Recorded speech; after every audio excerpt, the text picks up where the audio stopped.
Hello and welcome to the Highway to Health show. In this episode, I am joined by Renee Jones.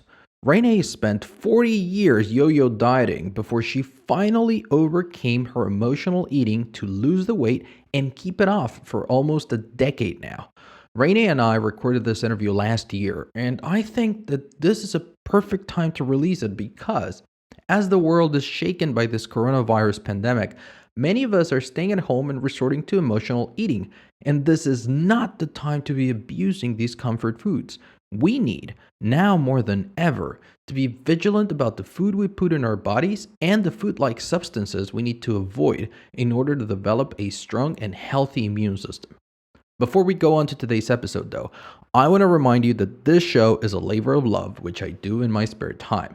My day job is running a company where we help doctors and other practicing health professionals become better entrepreneurs, allowing them to serve more patients and provide a better life for their families. If you are a health professional or you know of a doctor, dentist, nurse practitioner, chiropractor, or any other practicing doctor who deserves to be doing better in business, check out pgformula.com. This episode is sponsored and produced by podcastinabox.co. I remember when I first launched this podcast, I had been thinking about doing it for years. I had read 2 books on the subject and signed up for an online course, and I still did not launch a podcast.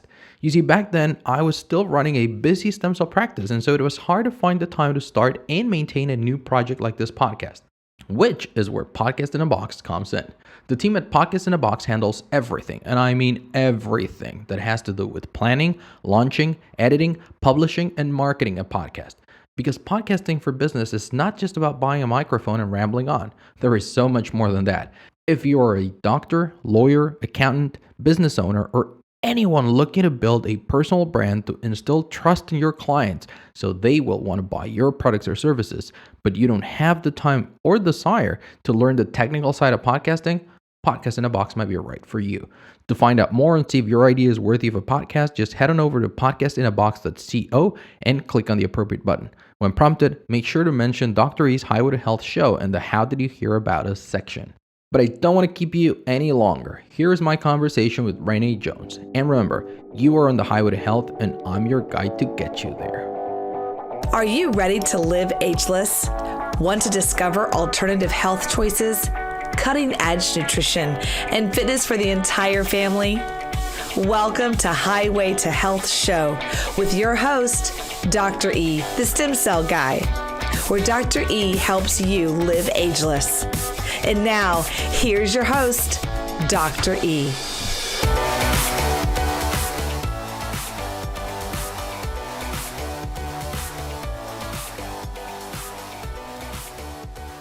Hello, everyone. Welcome back to the Highway to Health show.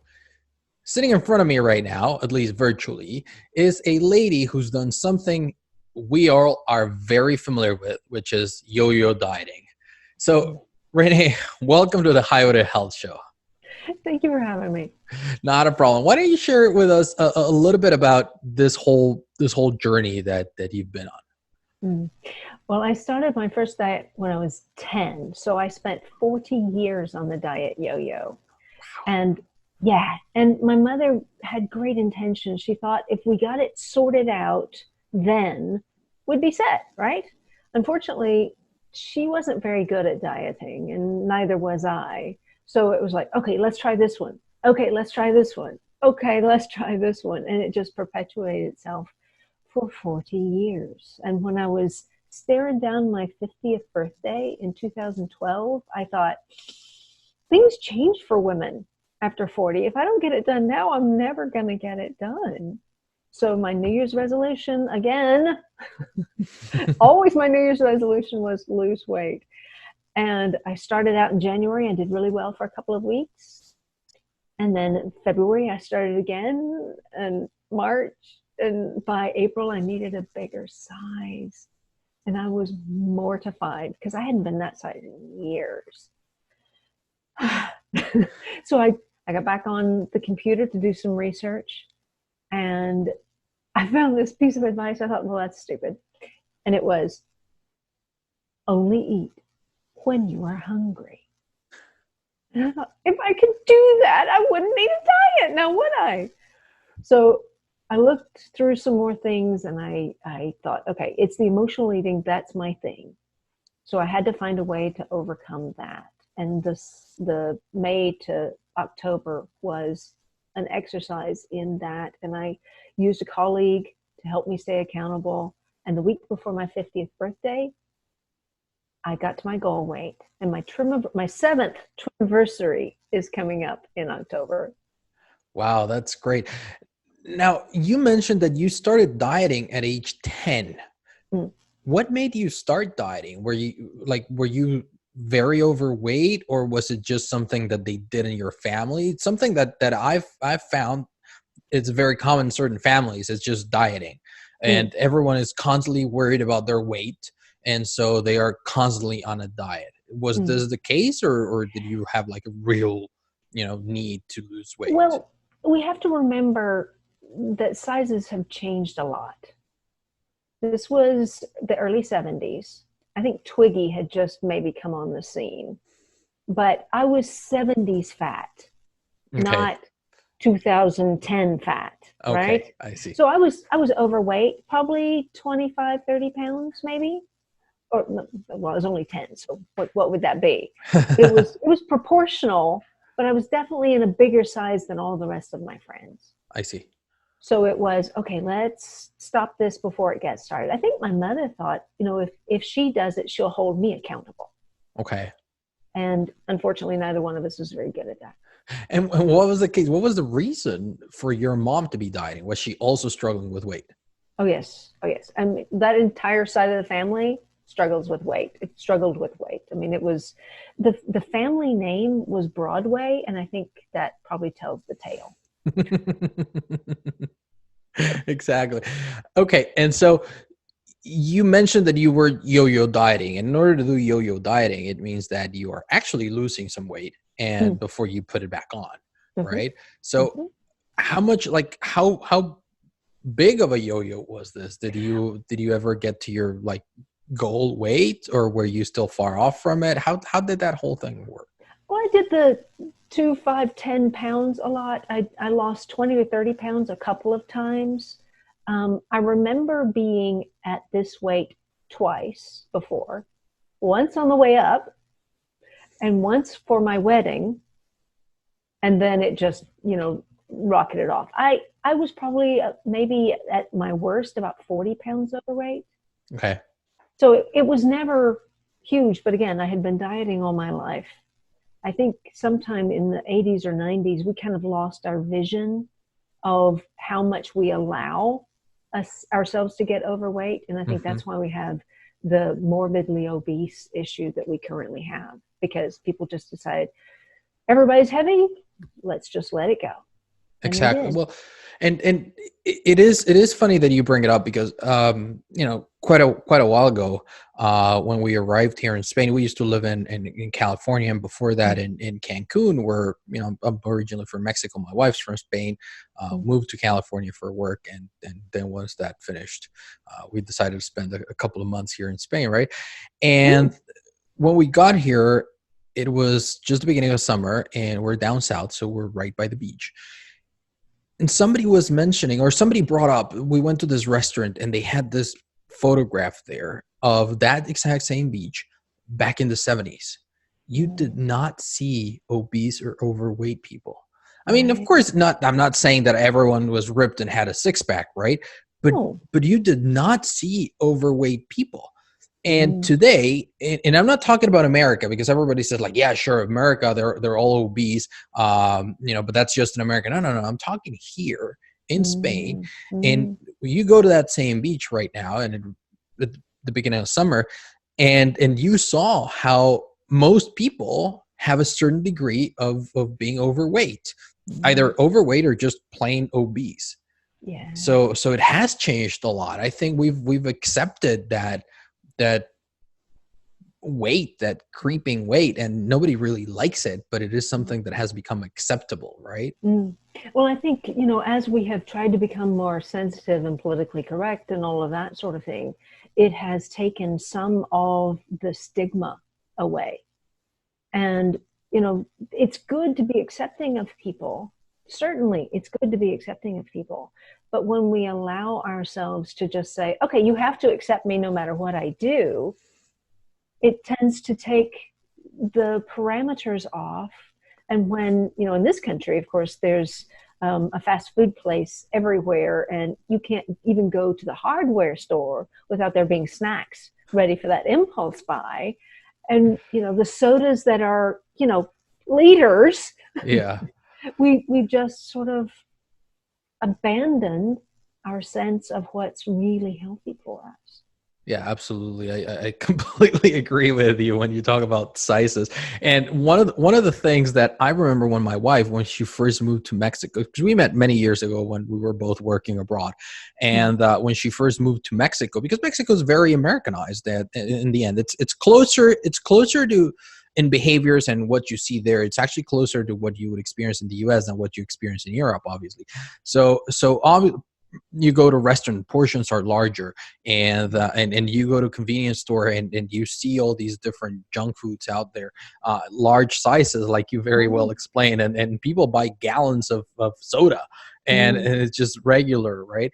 And she mentioned that, she said, wow, this is big, right? And fast forward a couple of years later, then we moved to California. We spent there about a year, and now we moved here to Spain. And one of the things we started noticing, like, meals are so small here.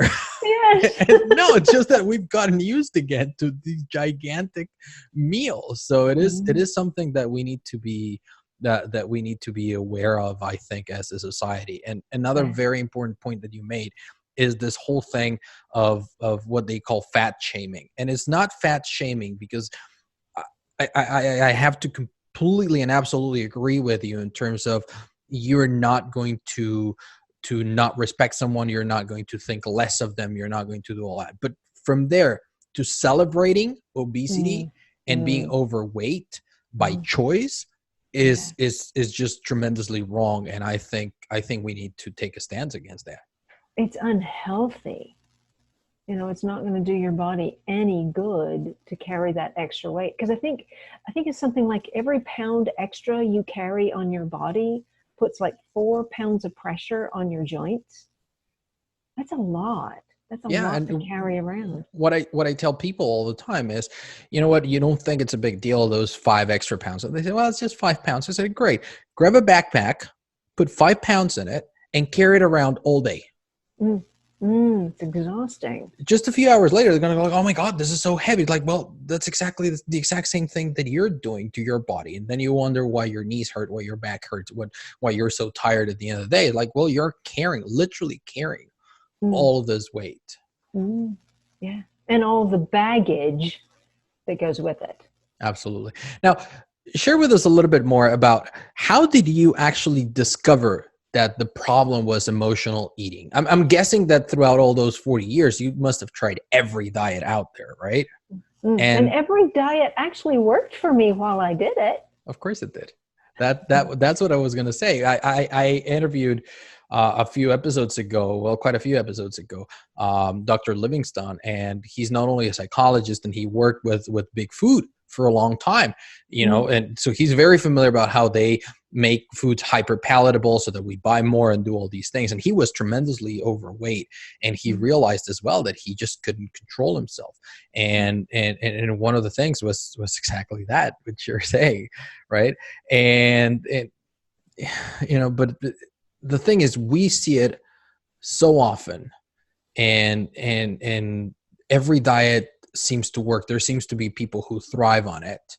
And however, for many of us, it simply doesn't work, which means that it's not necessarily what we're putting in, but how our brain works into deciding how we want to consume those foods. Is this something kind of like along the lines of your experience, or was yours completely different? Well, yes and no.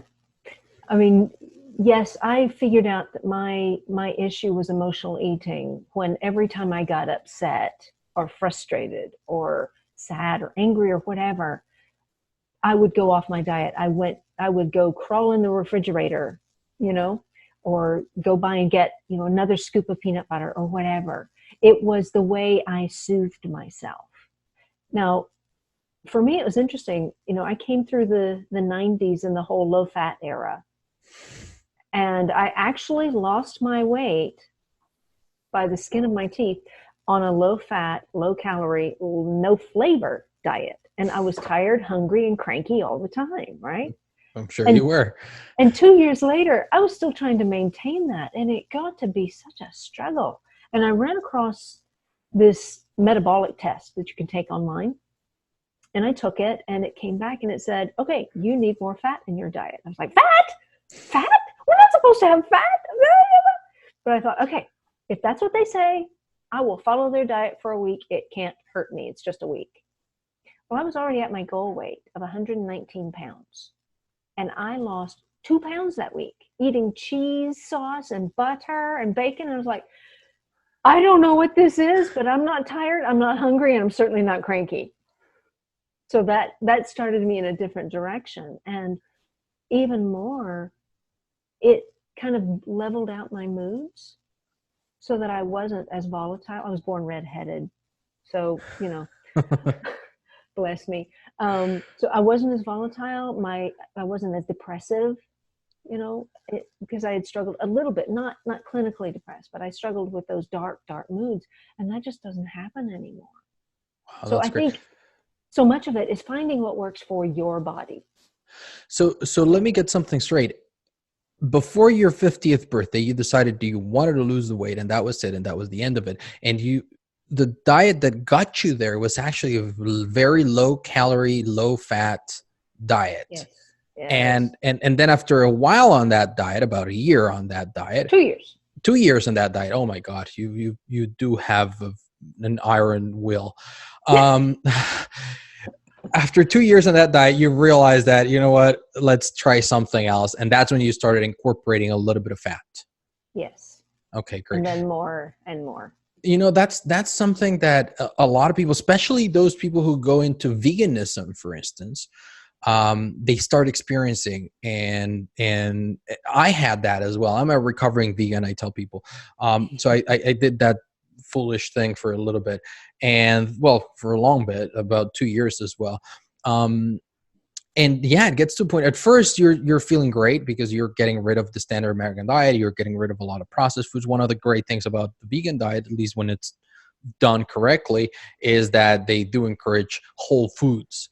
Right. So you're eating the vegetables, you're eating unprocessed, you're eating all those things, and not the crap vegan foods like those fake burgers and the fake everything that is just even worse processed than regular deli meats. So what starts happening is that you start feeling good because you're getting rid of all those extra sugars and additives and processed and whatnot. But then it gets to a point where you lack that fat, and our brains need that fat. Our nerves need that fat. We need to create hormones. We need to do all those things, and it's longer lasting fuel. So I had a similar, I'm not going to say as much because I wouldn't have lasted 2 years on low fat, but I used to get hangry. I needed to be constantly eating, and if not, I'd get hungry and angry. And if not, I wouldn't be able to focus. I was tired, and it was just a matter of adding a little bit more fat. And that changed everything. A lot of people who are vegan, they start doing that, and suddenly they start thriving, adding, and maybe you don't want to eat. Those people listening, maybe they're vegan and they don't want to eat animals. That's fine, but still find ways to incorporate more fats, to find ways to, coconuts and olive oils and olives and all those things. I don't think that the very low fat for long periods of time is sustainable or healthy. No, I would say it's not. Exactly. And now, I mean, you've kept it off, and you mentioned that you're getting close to 7 years now. 7 years in October. Yeah. Wow. And what is your current diet, if there's a diet? I follow a kind of moderate protein, higher fat diet, very low carb. And it works well for me. It keeps me very happy, stable. I don't get hangry. I get hungry, but it's not like desperate hunger like it was on the low fat thing. I see. And so is it closer to ketogenic diet? Yes. Okay. I focus on that.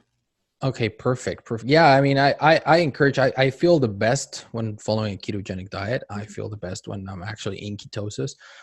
It's not it's not as simple as a lot of times people, tend to think that it is to get into ketosis. But once you get there, I find it very, very, very sustainable. Now, what is, for instance, a typical day of eating for you? Because a lot of people ask that, like, yeah, sure, keto, and they think it's just stuffing your face with cheese and meat and bacon, right? So what is your typical day of eating? Well, so it depends. Sometimes I don't drink coffee. I don't like coffee. I like tea. So Okay. I might have a fatty tea. If I know I'm going to be very busy in the morning, I may add, an egg into that. And of course it gets cooked. So I'll have that, or I'll have, maybe bacon and eggs. Lunchtime, I may have some leftovers from the day before, or if I haven't had eggs, then I'll probably have eggs because that's just the easiest thing, midday. And then I have a meal with my husband in the evening, and that's usually some keto recipe. It may be a steak. It may just be chuck roast that has been, cooked slowly, long, with maybe a little onion and garlic and pepper, tomato, that sort of thing, mushrooms. Or it may be just some recipe that I've found. But yeah, I mean, I try to eat, within a window of fewer than 10 hours so that I give my body time to rest. Yeah. So you're also doing an intermittent fasting. Yeah, but it's not like heavy intermittent fasting. No, it's not intense. People think that it has to be super intense and you need to fast for like 20 hours a day, but not really. The thing is, if you're eating in a 10-hour window, it means that you're not eating for 14 hours. Right. Now, 8 of those hours, you're asleep. Yes. So that's another thing, right? Now, sometimes, like if my husband's away, because my body clock is just kind of odd, I prefer eating breakfast and maybe a late lunch and then skipping the evening meal. So I might make that a 6-hour feeding window or whatever. But I maintain to my clients, do what works for your body. Make it work for you, because that's the only way it's going to work. Exactly. I could not agree more with you. And we were talking about that before we started recording, about my chronotypes now that I'm here and how I'm able to start my day later. And it is the same thing. So for instance, after I eat at around 2 or 3 p.m. before I come into the office, because I was just sharing that while I'm in Spain, I work from 4 p.m. until around midnight. I don't eat. I mean, I might have I have some chocolate, because instead of drinking caffeine, I just have a little square of dark chocolate. It's, it's almost 11 p.m. right now. And that's about it. But other than that, I had breakfast and I had lunch and then that's it. And just for clarification, the fatty tea that you talk about, that's pretty much kind of like the keto coffee, right? So you blend with butter. Yeah, I tend to do the MCT oil. Okay. And then about half a tablespoon of butter, and then some collagen in there.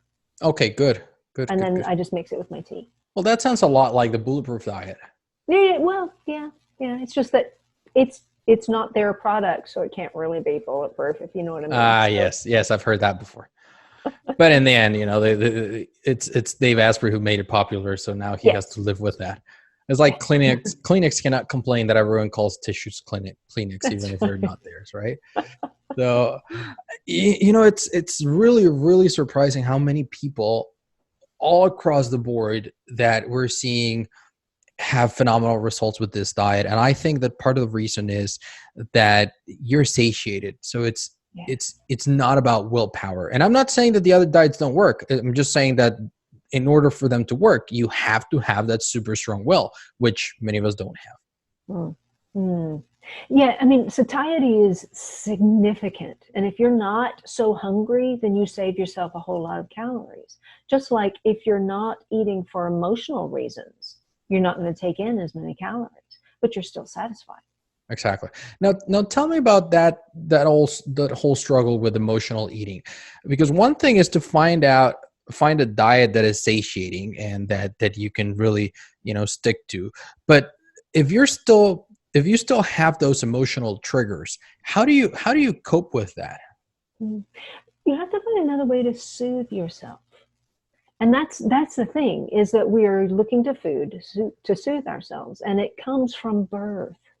I mean, the thing is, when a baby cries, what do? We We, put something in their mouth, of course. right? It's either the pacifier or the breast or a bottle, but we put something in their mouths and it works. They stop crying. And unfortunately, we traded out our pacifier for a donut. And we keep putting something in our mouths to soothe us. And it's not like it's hard to overcome that. You just have to get the hang of it. And that's actually an acronym I teach my clients, is getting the hang of it. And the H is, are you hungry? And if you are, you may need to eat. But if you're not, then the A is, what's the attraction to food for you? And the N is, what do you actually need?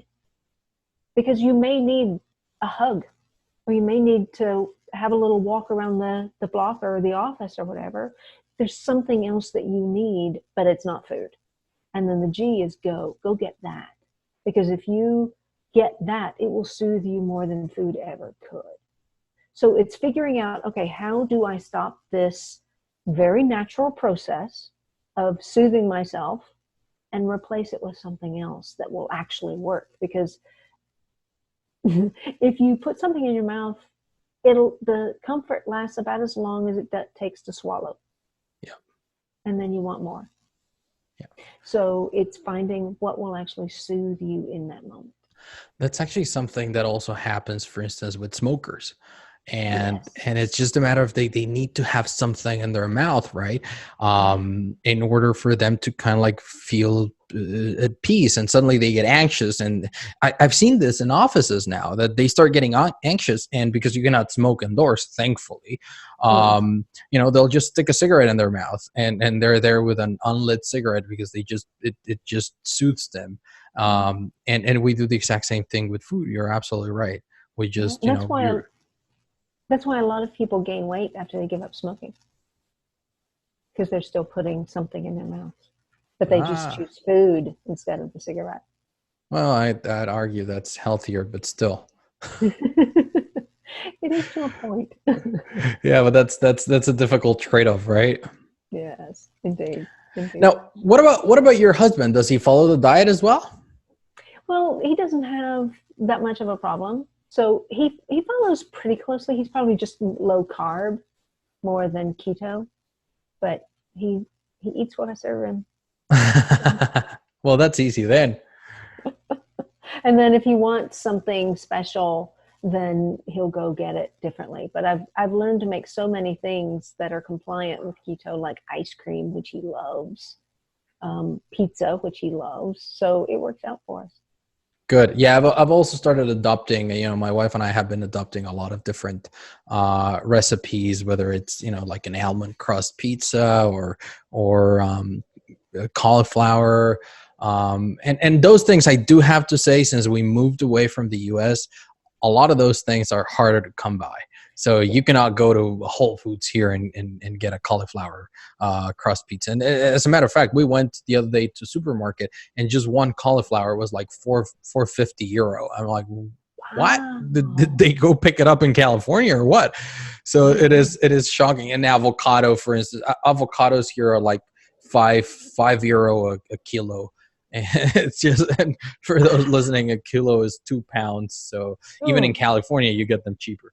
So, and me coming from Mexico, that's just sacrilegious. You can probably get like 5 or 10 kilos for €5. So you need an avocado tree, dude. I know. It's just so difficult to get them there. And they're starting to grow them and down further south, and some of them come from there.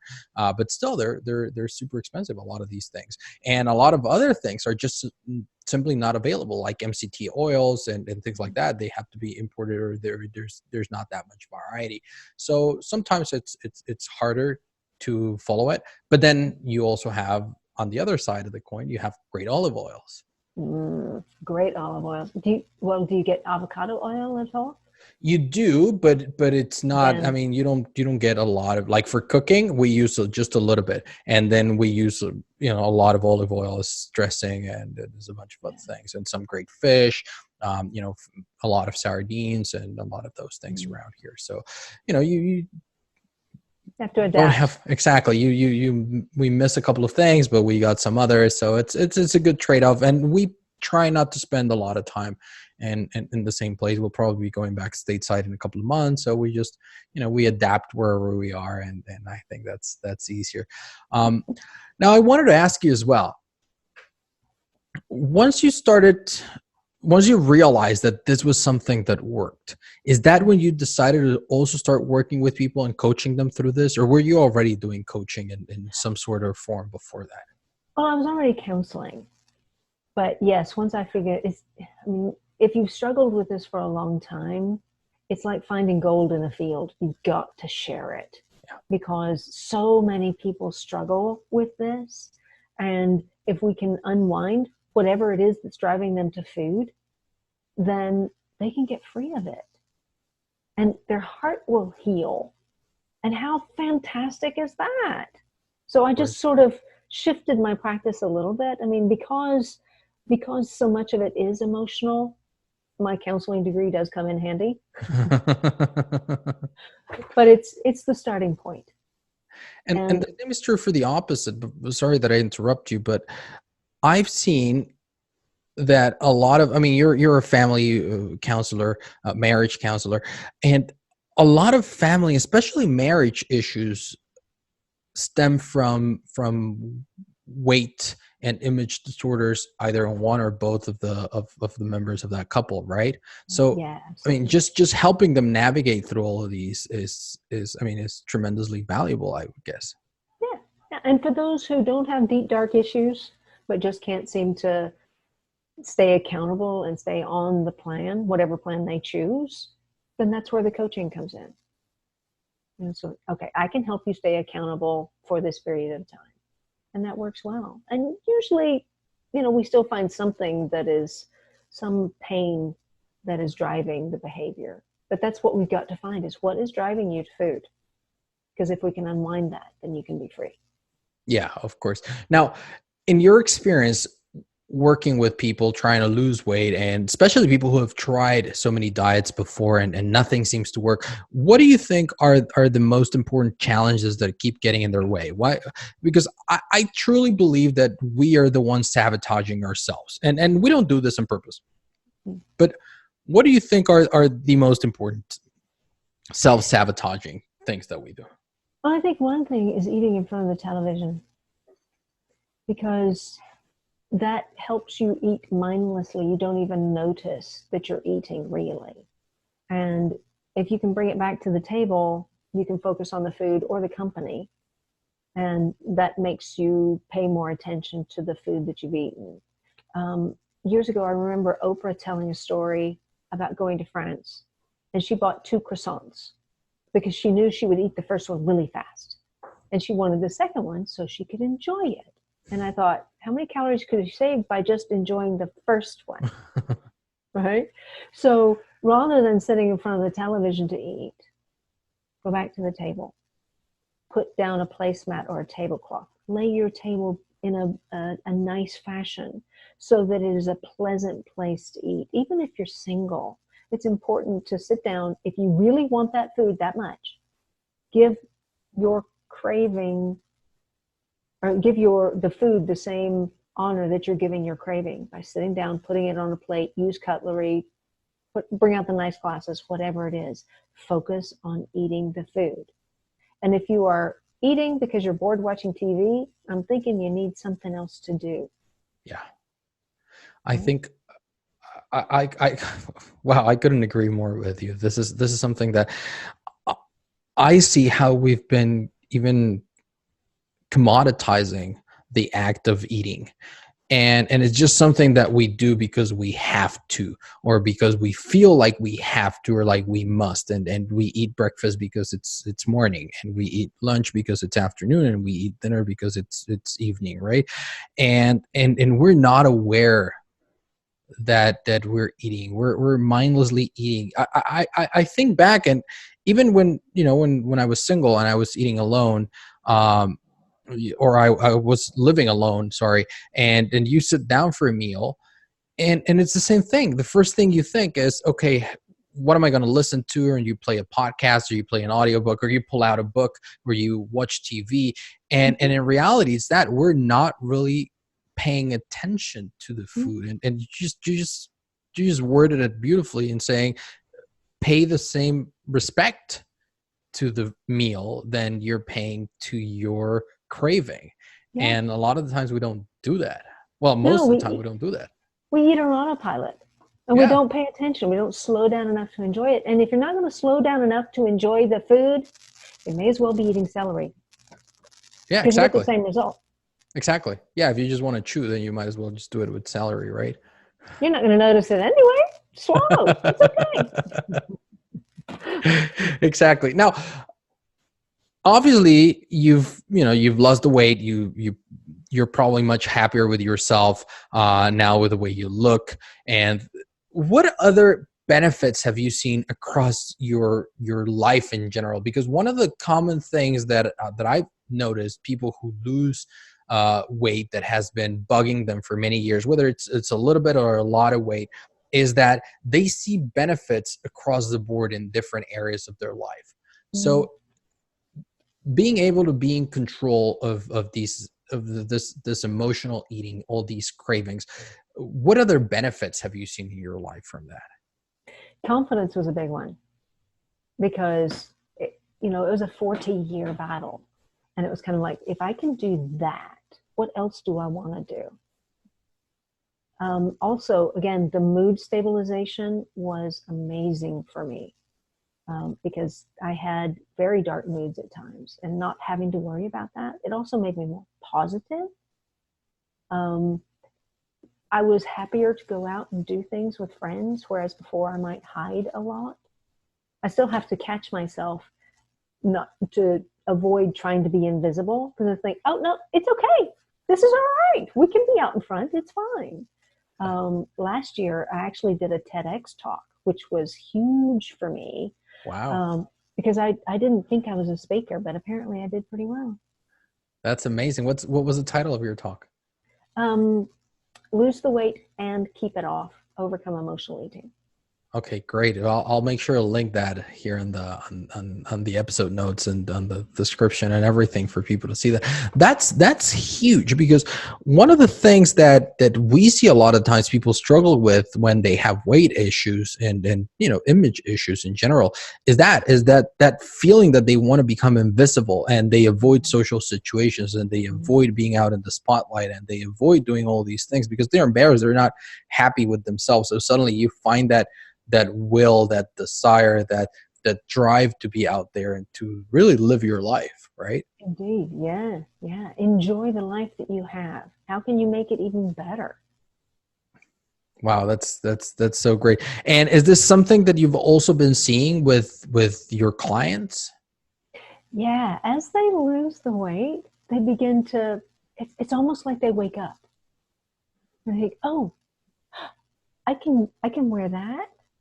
And it's usually, age appropriate, but they find such joy in getting into a different size, or getting to what a lot of them call Wonderland, getting under 200 pounds. That's huge for many of them. And those who are, it's a broad spectrum of weights, but even if they are only 30, 35 pounds overweight, I don't want to say a weight has come off their shoulders, because it's all over their body. Yeah. But you can see them kind of straighten up and look around and think, ooh, what else can I do? Yeah, exactly. I think it is that empowerment, that suddenly realizing that, you know what, this is the one thing that I had been failing at for so many years, but no, I've got a grip on it. I'm handling it, and I'm winning. Mm. And as we work through the various issues driving the food behavior, that's another element of getting their life back, letting their heart heal. And that's fantastic. Wow, that's so great. Now, before we wrap this episode up, normally I ask all of my guests to share a couple of pieces of actionable advice. And the key word here is actionable. So make sure, so it has to be something that the people listening to us right now, they can, as soon as they arrive home and they finish listening to this episode, whether they're, driving or listening at home, maybe, that they can sit down and start applying. What would be your top 2 or 3 recommendations for them in order to start, regaining that control over their emotional eating? One, make a rule for yourself. The way I got off sugar was to make a rule for myself. I only have sugar on Sundays because I was a sugar fiend. Okay. And along about Wednesday, I was standing in my pantry staring down the chocolate chips saying, I only have sugar on Sundays. But after about 10 days, I didn't have to do that anymore. So if you make a rule for yourself and stick with it, that can be really helpful for you. It may be, the kitchen is closed after dinner. You don't go back in there, that kind of thing. One of my best tips is to set alarms on your phone. Now, through our discussion, I'm coming up on 57, so I'm a little old when it comes to technology. And I didn't know that you could change, when you're setting alarm on your phone, you can change the word alarm to something else and change the label on it. So what I did was I started setting alarms throughout the day. And I changed the label to something that I needed to hear, something I was trying to assimilate into my thinking, or just something I needed, emotionally to hear. And they would go off throughout the day. And, these smartphones, you actually have to look at them and turn them off. Yes. Even if you're wearing a headset, it still makes noise. If you've got it on silent, it still makes noise when that alarm goes off. So you are forced to look at that and read your label. And that, I tell you, it changed my heart in many ways because I was kind of cynical. And after 2 months of doing that, I was like, oh, okay. Changed my thinking, changed my life. What are some examples of the phrases that you put there? The one that goes off at 6 a.m. is walk in light of the vision. Okay. Right? The one that goes off at 5:39 in the evening is heal hearts, give life. So it just kind of keeps me focused on my mission in the world. And there are various other ones throughout the day. It could be, a quote, or it could be, don't forget to love your husband kind of thing. Send Michael a note, that kind of thing. But it's just stuff that helps me live my life better throughout the day. Exactly. I find it very surprising how we have all this technology, we have all these different tools available to us, and yet we don't find ways to use them as practically as something like this. Just a little reminder. And if you're trying to, and it doesn't have to do with eating, but you just said it, if you want to increase the love in your marriage, just add a reminder saying, remember to, and it doesn't sound sexy, it doesn't sound romantic, it doesn't sound spontaneous, and it doesn't have to be. It just has to, it is something that's important to you. So you might as well put it there. We have reminders for everything else. We have reminders for the big football game. We have reminders for, the meetings that we have. We have reminders for a call that we need to make. Why don't we have reminders for things that are important in other areas of our life? Consistency is key. And I tell you, if I know Michael is thinking about me throughout the day, at some point, it just makes me all giddy. So it's kind of worked for him in the same way, more masculine, of course, but still, it can only enrich our marriage. Exactly. And I think part of the reason there is that we tend to think that all those things, like I said, have to be romantic and spontaneous and whatnot. And I learned that from my mentor. He said, when it's the least or the most unsexy thing you can ever imagine, but I schedule, my wife and I, we schedule our dates. And we have a list of places where we want to go, so that come Saturday, instead of us just defaulting and going back to work, we have a list of things that we want to do, and we just choose one from the list, and that's it. We're not spontaneous, we're not romantic, and it works for us, so that's fine. Yeah. Anything that enriches your life, if we don't plan it, sometimes it doesn't happen. Yeah, for sure. For sure. So Renee, this has been a wonderful, wonderful conversation. And I want to acknowledge you for not only taking the time out of your schedule to be here and share with us your story and your tools and your strategies and what's been working for you, but also for having that strength and the vulnerability to actually share your story and share your struggles and be open about them and help as many people you're helping. So thank you so much for doing that. Oh, of course. Got to share when you know, right? Of course, of course. And so people know, you shared of what you're doing, how you help them. Where can people find out more about you?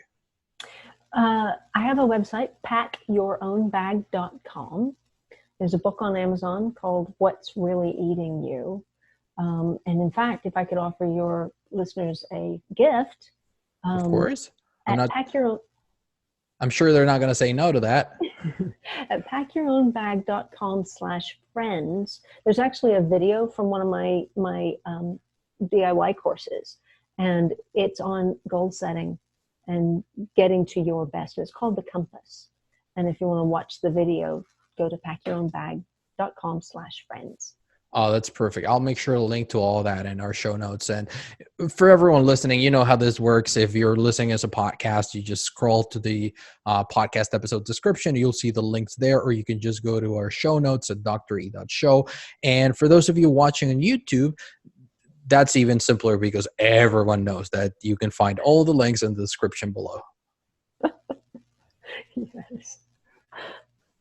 Perfect. So before we say goodbye, I have one final question for you, and this is the most important one. Did you have a good time here on the Highway to Health Show? Yeah, it was good. Thank you. Awesome. That's what I like to hear. For everyone else, thank you once again for tuning in. You've been listening to Renee Jones and Dr. E talk about emotional eating. I will see you here next week. Thank you for listening to Dr. E's Highway to Health show, helping you learn the science of living ageless. Did you enjoy the show? Please like, share, and subscribe where you listen to podcasts. Dr. E wants to hear from you. Go to dre.show. Again, that's dre.show. Until next time, this is Dr. E's Highway to Health, helping you live ageless. So there you have it. I hope you enjoyed this episode. What was your favorite takeaway? Tag me on Instagram or connect with me on LinkedIn and let me know what you think. And by the way, remember that you can find the links to everything we discussed in this episode in the show notes. Just scroll down to this episode's description on your podcast app and tap on the appropriate link. And before you go, remember to check out podcastinabox.co for all your podcasting needs. If you're a busy entrepreneur looking to grow a personal brand and still trust in your clients, there is no better way to do it than with a podcast. To learn how the team at Podcast in a Box can help you do just that, simply head on over to podcastinabox.co and find out more. Oh, and if you already have a podcast but find it hard and time-consuming to keep up, they can help you with that as well. Seriously, they're amazing. Just head on over to podcastinabox.co and let them know that Dr. E sent you. That's it for today. I hope you enjoyed this podcast. You've been listening to Renee Jones and Dr. E talk about emotional eating and a ketogenic lifestyle. Thank you for tuning in. I'll see you here next week. And remember, you are on the highway to health, and I'm your guide to get you there.